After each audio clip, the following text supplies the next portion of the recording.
नमस्कार, मी Ashutosh Mahajan, bio factor company प्रतिनिधी, चोपडा तालुका.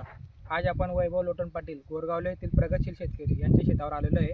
यांनी आपलं बायोस्टल ट्रिओ बेसल डोसमध्ये वापरलेलं आहे आणि संपूर्ण 11-11 सुद्धा वापरलेलं आहे. तर आज आपण त्यांचा अनुभव जाणून घेऊया की त्यांना आपल्या प्रोडक्टचे रिझल्ट कसे दिसून आले. आपल्या प्रोडक्टचे नाव काय सर आपलं? वैभव लोटन पाटील. आज तुम्ही आपलं बायो फॅक्टरचं बायोस्टल ट्रिओ वापरलेलं आहे. हो, तर रिझल्ट वगैरे कसं वाटलं? रिझल्ट एकदम येते 100% काय म्हणजे फरक तुम्हाला कसा दिसून आला झाडाचा? झाडाची जी आंतरची थांबलेली होती थंडीमध्ये ते वापरल्यानंतर त्याची आंतरीचा बी फरक पडलेला आहे आणि क्वालिटी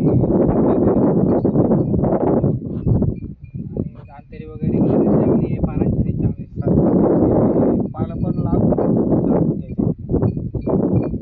म्हणजे समाधानकारक रिझल्ट तुम्हाला आलेला आहे. बाकी शेतकऱ्यांना काय तुम्ही बाकी शेतकऱ्यांनी वापरून पाहायला काही हरकत